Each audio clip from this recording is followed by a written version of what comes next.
ક્ષેત્રમાં ખાનગી ભાગીદારી માટેનો માર્ગ થયો મોકળો. લોકસભામાં ઐતિહાસિક વિધેયક કરાયું પસાર. મનીષ તિવારીએ પરમાણુ ક્ષેત્રમાં ખાનગી ભાગીદારીનો વિરોધ કરી સરકારને ઘેરી. ભારતીય સંસદના નીચલા ગૃહ એટલે કે લોકસભાએ પરમાણુ ક્ષેત્રમાં ખાનગી ક્ષેત્રના પ્રવેશને મંજૂરી આપતું એક ક્રાંતિકારી વિધેયક બહુમતી સાથે પસાર કર્યું છે. આ નવા કાયદાકીય ફેરફાર દ્વારા હવે દેશના અણુ ઉર્જા મથકોના નિર્માણ અને સંચાલનમાં ખાનગી કંપનીઓ સહભાગી થઈ શકશે.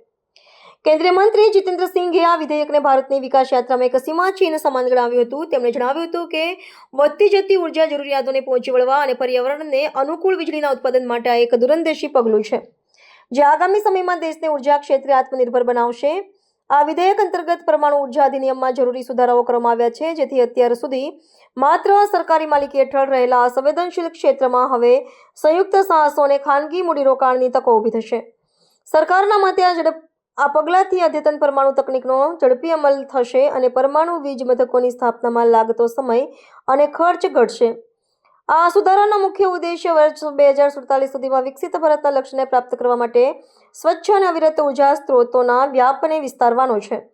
જોકે વિરોધ પક્ષો દ્વારા વિધેયકનો વિરોધ કરવામાં આવ્યો છે. કોંગ્રેસના સાંસદ મનીષ તિવારીએ ગૃહમાં આ બિલનો સખત વિરોધ કરતા પરમાણુ સુરક્ષા અને ગોપનીયતા અંગે ચિંતા વ્યક્ત કરી હતી.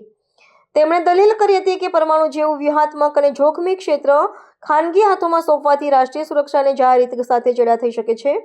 બીજી તરફ શાસક પક્ષે ખાતરી આપી છે કે તમામ નિયમનકારી નિયંત્રણો અને સુરક્ષાના માપદંડો સરકારના હસ્તક જ રહેશે. હવે આ વિધેયક ઉપલા ગૃહમાં રજૂ કરવામાં આવશે, જ્યાં તેના પર ગહન ચર્ચા થવાની શક્યતા છે. यदि आज हमें इस क्षण की अहमियत का शायद उतना शिद्दत से एहसास नहीं हो रहा, लेकिन मुझे यकीन है आने वाली नस्लें जब इस मुल्क का इतिहास तारीख लिखेंगी तो ये विधेयक एक मील के पत्थर, एक माइलस्टोन की तरह उल्लेखित किया जाएगा.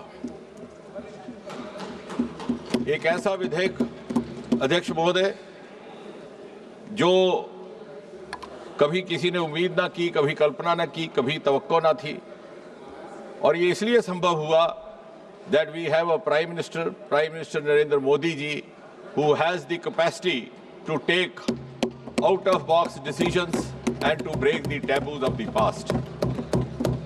इस विधेयक का टाइटल है sustainable harnessing and advancement of nuclear energy for transforming India, अर्थात जैसे आपने कहा शांति. और इस टाइटल का महत्व इसलिए भी बढ़ जाता है कि आज से 60-70 बरस पहले जब हिंदुस्तान ने अपना परमाणु कार्यक्रम शुरू किया तो दुनिया भर में एक बड़ा तनाव का माहौल था. हिरोशिमा नागासाकी को हुए कुछ ही बरस गुजरे थे और बहुत सारे देश हिंदुस्तान को शक की निगाह से देखने लगे थे. और उस समय परमाणु कार्यक्रम के जन्मदाता, the founding father of India's nuclear programme, Homi Bhabha, had declared to the world that India's nuclear program will be dedicated to peaceful purposes. Speaker sir, today the moment of vindication has come, and the vindication was destined to happen through Prime Minister Modi. अब इस bill को लाने का भाव क्या है, कारण क्या है? जैसा कि हम सब जानते हैं कि भारत का भौगोलिक स्तर पर रोल भी बढ़ रहा है, भूमिका भी बढ़ रही है. And if we have to be a global player effectively, we have to live up to global benchmarks, follow global parameters and adopt global strategies.